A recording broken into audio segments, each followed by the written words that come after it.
Alive and alert on the north side of the dirt. It is your man D-Real coming at you with another Be Real with D-Real, where Edutainment explains it. Today we are going to be talking about critically acclaimed, Oscar-nominated, very interestingly put movie that is known as American Fiction. Originally, this movie released in September of 2023, and it kind of went under the radar because, generally, blurs don't look for movies of Oscar caliber unless, they're superhero or sci-fi based. And so this one kind of got under the radar. A few people told me, hey, or asked me rather, hey, D, have you seen American Fiction? And I was like, nah, I ain't seen it. Do you know what it's about? Nah, I don't know what it's about, but I'm going to check it out. And when I got ready to check it out, you know how when you always get ready to check out a movie, it's gone and you can't find it anywhere. Fortunately, this movie has won Golden Globes and has been Oscar nominated, has 5 Oscar nominations. I know that's small for a lot, but it's a Black production, so yay. But 5 nominations, and so they re-released it in December. Lucky me. So I got out to see it, and I thought, man, I wish I would have went and seen this joint sooner. American Fiction, for all you folks that call yourself being socially conscious and aware of how African Americans, Blacks are depicted in media, you want to see this movie. You really want to see this movie. That imagery right there, I'll explain it to you in a second. But before I do, let's do what we need to do so we can do what we want to do. Comment, like, subscribe, and share the Be Real with D-Real page so that when new material comes out, you get it. If you're digging what a brother shoveling, put some dirt in my bucket. Comment, like, subscribe, and share because edutainment is what I do. And we're going to get started doing it here because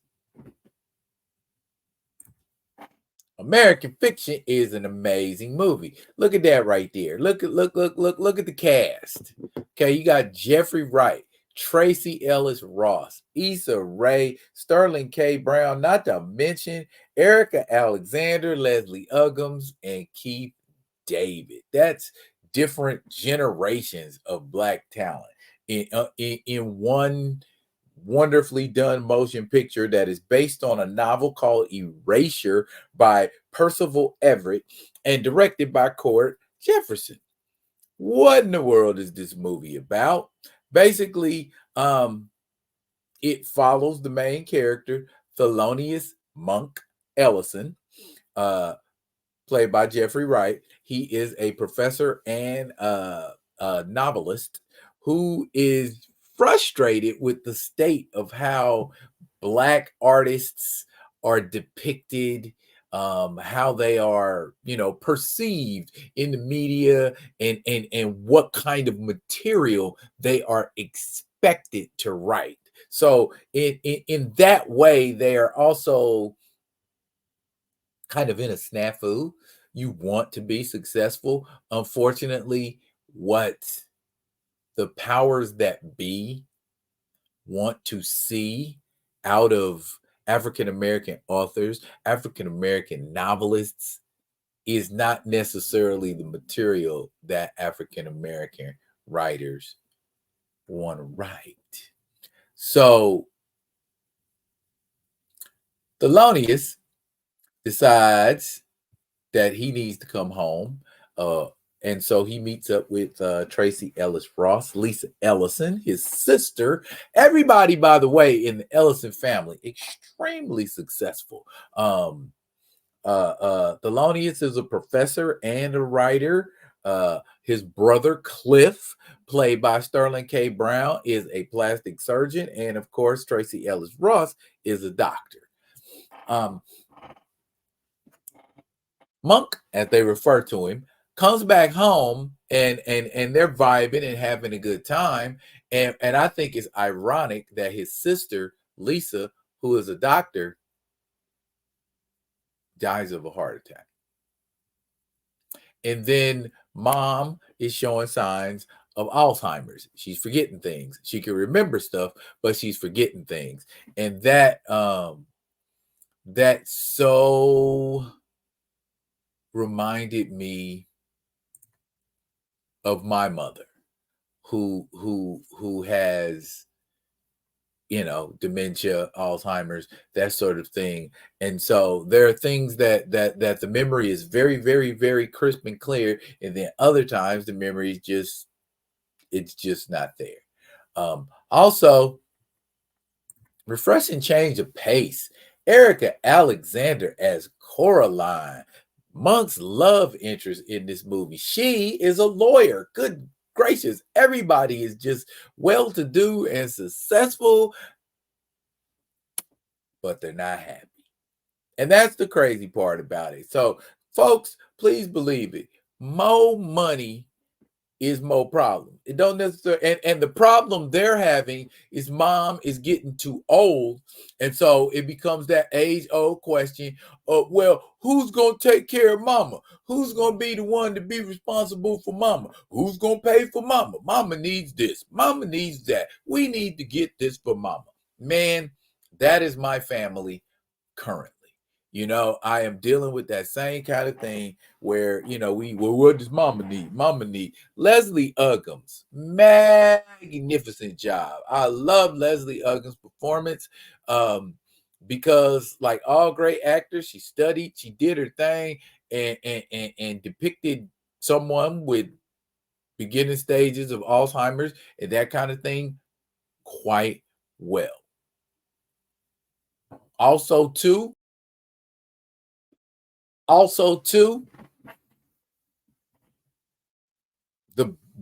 his brother Cliff got caught cheating on his wife with a man, and so he decides, okay, I'm gonna just go ahead and be gay, because I'm gonna make up for all the lost years I thought I was straight. And so he becomes a cocaine snorting, casual sex having plastic surgeon.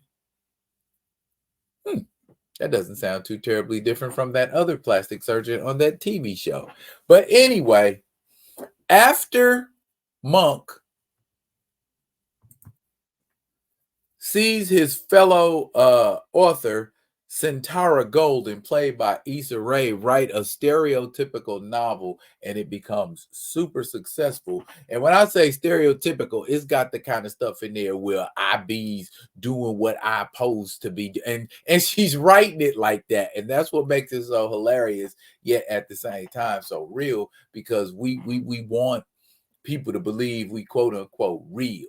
So Thelonious being fed up, his life situation frustrating him, dealing with his brother, dealing with his mom, dealing with the death of his sister, dealing with a new love interest.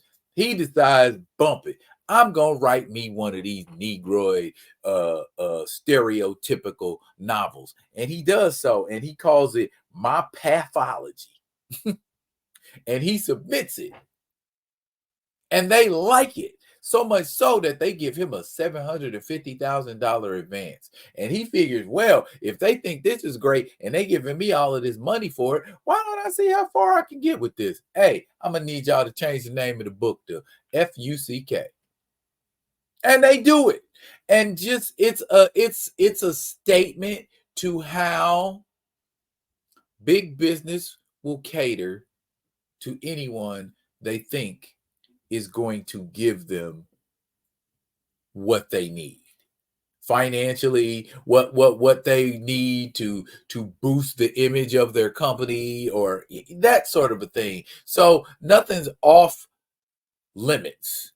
If you want me to write about very provocative stuff that goes on in the Black community, in the Black neighborhood, in Black houses, I will write about that in the most disrespectful, disdainful way, and people will love it because they think it's putting them in the thick of our culture.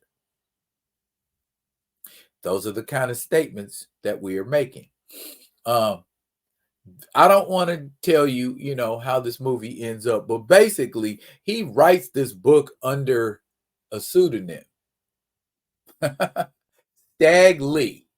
Now, Stag Lee ain't just anybody. He's somebody who lives this life. He's for real. When you hear all what I be talking about, that's the life Stag Lee lives.